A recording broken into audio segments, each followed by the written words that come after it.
Pues hablamos de la primicia que les ofrecemos hoy en Aquí y Ahora, en Aragón TV, y es que hemos conseguido hablar con el empresario que encargó la restauración de la lonja de San Miguel del Atre. María, has conseguido hablar con él en exclusiva y él ha defendido su versión de los hechos. Claro, cuéntanos. Ha sido una entrevista en la que estaba bastante tranquilo el empresario Eduardo Lacasta. Como bien decías, Blanca, ha hablado hace unos minutos por primera vez para nuestro programa. Él ha querido justificar y sobre todo defender tanto su actuación como la actuación del reputado pintor que hizo esas obras en la iglesia del Atre. Él encargó la obra, pero dice que no encargó que su rostro fuera el de San Matías, que no lo sabía y que lo conoció cuando la obra ya estaba terminada. Así nos lo ha dicho. Bueno, pues esto surge de que, como todo el mundo sabe, los santos no tienen cara, no tienen imagen. Entonces el pintor, el artista, que es un buen profesional nacional, internacional, se inventa una cara, la que él entiende que es la más correcta, y puso esa, como voy a poder poner otra. No entiendo en qué se basó para poner esa cara. Cada apóstol tiene su cara diferente y él él pensó en esa, pues como San Pedro tiene otra y San Lucas tiene otra. Pues pensé que igual se parecía algo a mí, pero nada más.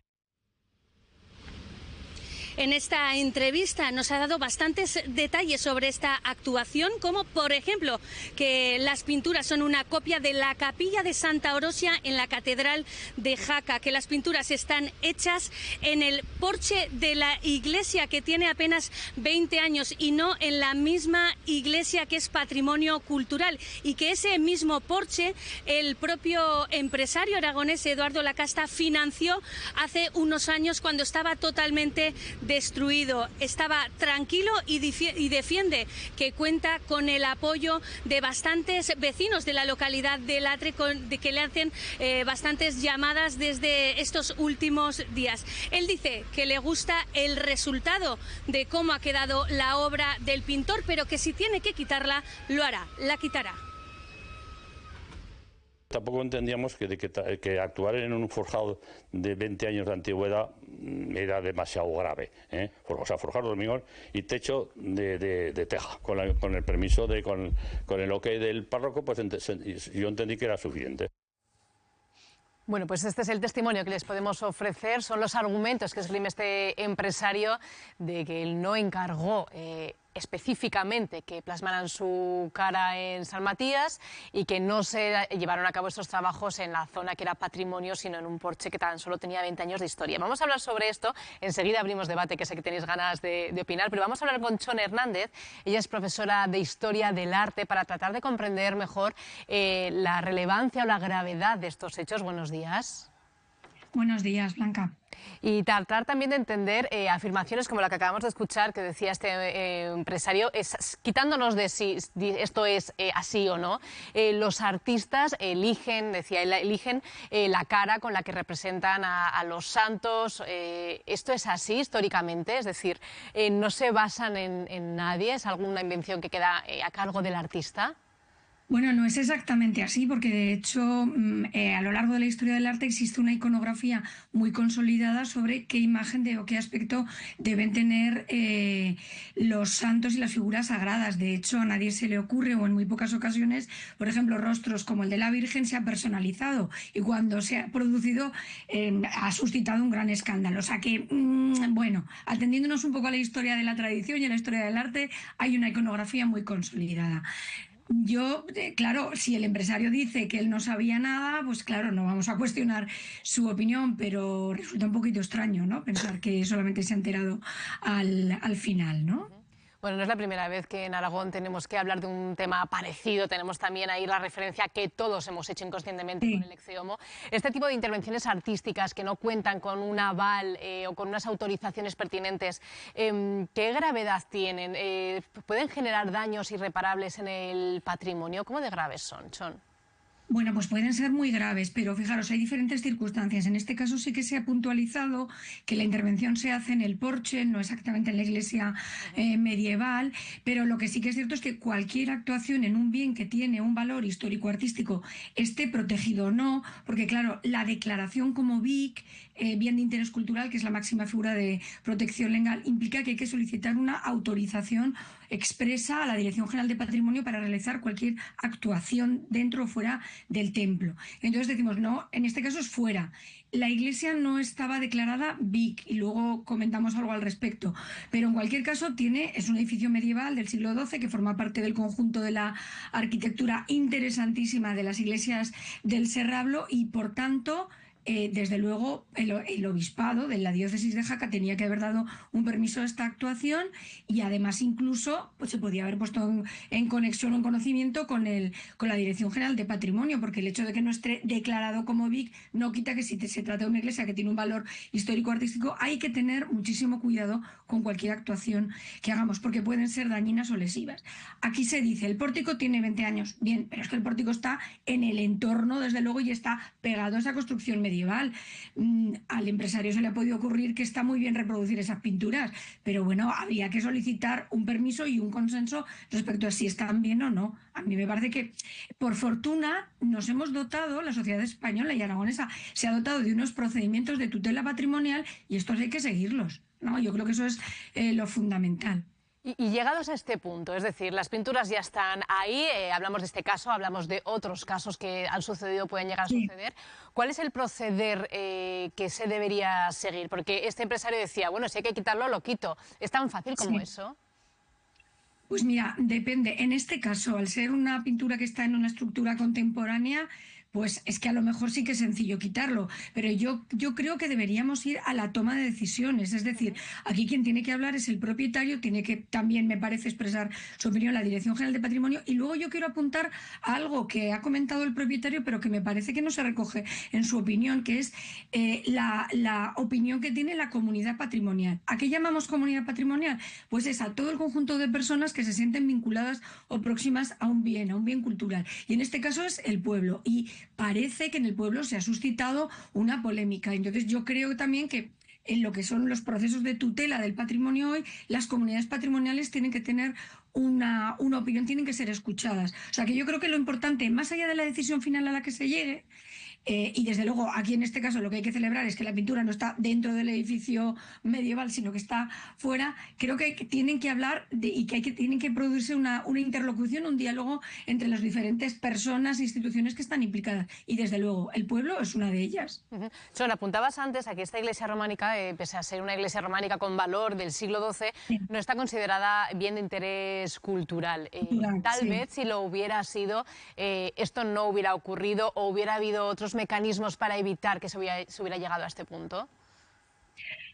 Pues podría ser, pero lo que pasa es que estamos viendo también que en edificios que son declarados BIC se proponen actuaciones que no son adecuadas para los mismos, o sea que no siempre la declaración asegura la protección, pero eso sí, digamos que es un freno o un límite que implica sobre todo por parte de los propietarios que tienen que saber que si tienen un BIC, cualquier actuación tiene que tener un permiso por parte de la administración, porque es la manera de velar por su conservación. Y yo en este sentido apuntaría, vamos a decir, algo positivo, ¿no? Vale. Respecto a lo que ha sucedido. Y es que quizás a lo mejor necesitaríamos ampliar la protección de las iglesias del Serrablo, porque el conjunto de estas pequeñas iglesias, que es un testimonio único, digamos, de la población y de la cultura medieval aragonesa en el siglo XII, podría ser denominado a lo mejor protegido como un conjunto, no solo como algunas iglesias. San Pedro de la Red está declarado monumento nacional y luego fue declarado BIC. Entonces, no solo proteger algunas iglesias aisladas, sino ¿por qué no ampliar la protección y poner en marcha proyectos de difusión, de puesta en valor, que den a conocer estas iglesias que forman parte de un paisaje histórico, cultural, muy importante para los aragoneses y yo creo que muy atractivo también para las personas que nos visitan? O sea que yo creo que lo bueno, si me permitís la expresión, podría ser aprovechemos la oportunidad porque somos conscientes de que hay iglesias pequeñitas que necesitan ser tuteladas o protegidas de una manera más efectiva y puestas en valor y dadas a conocer, y deberíamos sugerir, ¿no?, una ampliación de la figura de protección de estas construcciones para llegar a esa idea de paisaje cultural, ¿no? Yo creo que es un testimonio muy importante y que nos enriquecería. Y en este sentido, creo también que hay que reconocer la tarea de colectivos como la Asociación de Amigos del Serrablo, que son los que desde los años 70 se han empeñado en su recuperación. Hablamos y yo ayer creo con que hay ellos, que agradecerles a ellos todo, ¿no? Estaban francamente preocupados y escandalizados Claro. con lo que había ocurrido. Bueno, Chon Hernández, profesora de Historia del Arte, muchísimas gracias por compartir con nosotros tus conocimientos. Aportamos esta última idea también al debate en positivo, a ver si esto, como siempre decimos, sirve de algo, por lo menos para cuidar y proteger mejor el patrimonio. Gracias. Desde luego. Muchas gracias, Blanca. Un saludo. Un saludo. Bueno, Juan, no sé por dónde quieres empezar, si por el testimonio del empresario o por también las aportaciones valiosísimas que nos ha hecho esta profesora de Historia del Arte, que la verdad han sido muy interesantes.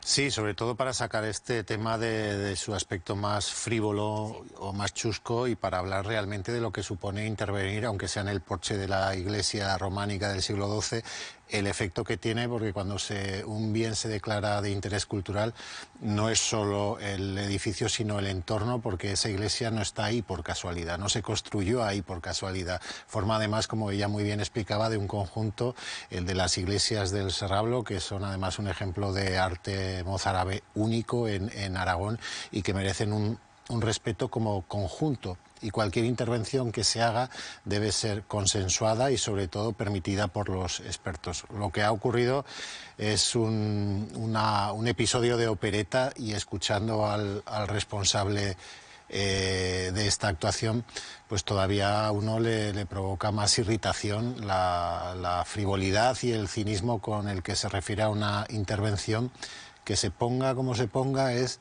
absolutamente inaceptable. ¿Qué pasa? Que vivimos en unos tiempos, diría, líquidos, en el sentido de que todo se puede moldear en función de cuál es la opinión o cuál es la posición de la opinión pública. Y ya estaba escuchando en las últimas horas que quizá sea una buena idea mantener el porche tal y como ha quedado, porque va a ser un elemento de dinamización del turismo. De hecho, en las últimas horas en todo el mundo se está hablando del Latre.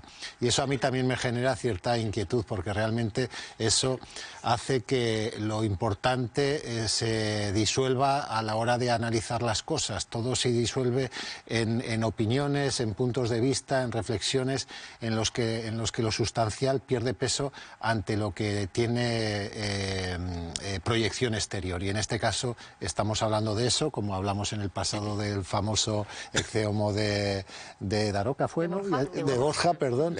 Y al final nos quedamos en la anécdota, y la anécdota la elevamos a categoría, y lo importante, que es lo que estaba explicando la artista, se convierte simplemente en parte del argumento, pero no el eje que debería de explicar por qué se hacen las cosas y por qué no se pueden permitir hacer determinadas cosas. Y esto que ha ocurrido es inaceptable. Mónica. A ver, yo veo diferencias entre el Ecceomo de Borja y lo que ha pasado en este caso. De la inocencia de Cecilia a otro tipo de conductas, ¿no? Quedarían para hablar mucho, largo y tendido, ¿no? Yo me estoy imaginando la sorpresa que se tuvo que llevar este empresario al ver que el santo tenía su cara. Hombre, vamos a ver, o sea, no sé, algo quizás sabía de antes, ¿no? Estamos en un mundo de Instagram, de TikTok, en el que ya parece que nada tiene valor, ¿no? Yo solamente espero que, como decía Chon Hernández, esto sirva para dar una mayor protección a todas estas iglesias del Serrablo, ¿no? Porque es que si no ya no encuentro ningún sentido a nada, ¿no? Que al final un empresario financie unas obras que está bien dentro de una iglesia, en la zona de una iglesia que no es patrimonio en ese momento, pero bueno, es un pórtico, y que quizás por eso piense que se ha ganado también el derecho a encargar unas pinturas y que precisamente en esas pinturas su cara sea la que aparezca reflejada en un santo para que todo el mundo pueda ver según qué actitudes, no sé. Es que me parece toda una historia totalmente rocambolesca que a mí sí me gustaría separarla de la del Ecceomo, porque conociendo a Cecilia, a ver, ella en el fondo lo hizo con buena intención. Esto yo creo que no. Tienes esa diferencia, yo creo que es notable. Juan. Hago mías las reflexiones de mis compañeros. Me gusta mi tocayo Gabasa porque has hablado de la sociedad líquida, ¿no? Has leído a Bauman y en eso estamos, en esa sociedad líquida. Yo creo que este señor, el empresario, responde al perfil de un megalómano. Y un megalómano es una persona que tiene un cierto, no digo que lo tenga él, pero tiene un cierto trastorno psicopatológico que se consiste en una serie de fantasías delirantes sobre tu elevadísima capacidad, sobre que tú tienes unos poderes, que eres omnipotente. Vamos, que llegas a ser casi como Dios. Y entonces, claro, se ha representado, aunque él diga que no se acuerda o que no se lo dijo el artista, curiosamente, pues es Matías. Y claro, ¿quién era Matías? Matías era el apóstol, supuestamente, según el imaginario canónico y según la tradición y según lo que hay escrito, el apóstol que sustituyó a Judas Iscariote, que fue el que vendió a Jesucristo. Y claro, su iconografía es un poco el que preserva las naciones, en este caso los lugares, la fauna, la flora, el pueblo, las culturas, las tradiciones. Por eso ha hecho esas declaraciones sobre que quizá esto no debería acabar convirtiéndose en una mezquita, ¿no? O sea, entonces, claro, se siente un poco ahí, yo creo que como empoderado. Y bueno, pues yo creo que suelen ser personas, tenemos muchos megalómanos en la historia, pues el primero Hitler, ¿no? O Napoleón, pero tenemos también Stalin y tenemos un montón de personas que han sido dictadores que muy jactanciosos, muy arrogantes, muy pagados de sí mismos, muy soberbios y que en el fondo pues creen que están por encima del bien y del mal. No digo que este señor lo haga, pero bueno, o sea, que hayan puesto su cara ahí como salvador pues eso, de la zona del Serrablo, pues seguramente tiene un poco que ver con esa megalomanía que presuntamente pues no tiene ninguna razón de ser, ¿no? Bueno, aquí hay que ver ¿algo más? sí, hay que ver simplemente qué es lo que va a hacer el obispado de Jaca, que es el propietario de la iglesia. Escuchaba ayer a Jesús Lizalde, el ecónomo del obispado, que fue el que llamó a una entrevista, a una reunión al empresario el día 31 de diciembre y me ha sorprendido los términos tan lánguidos en los que ha explicado cómo fue aquella conversación, que el empresario dijo que lo sentía, que no pensaba que fuera tan grave. Pero no ha pasado nada más y el obispado no ha dicho cuál es el siguiente paso, si, como decía Chon, es intervenir nuevamente para recuperar el estado original de ese pórtico, de ese porche, o mantenerlo o rehacerlo. Pero sí, insisto, supongo que por intentar evitar el conflicto o por intentar alimentar este conflicto nacional en el que se ha convertido el caso Latre, pues el obispado ha mantenido un perfil sorprendentemente bajo desde mi punto de vista.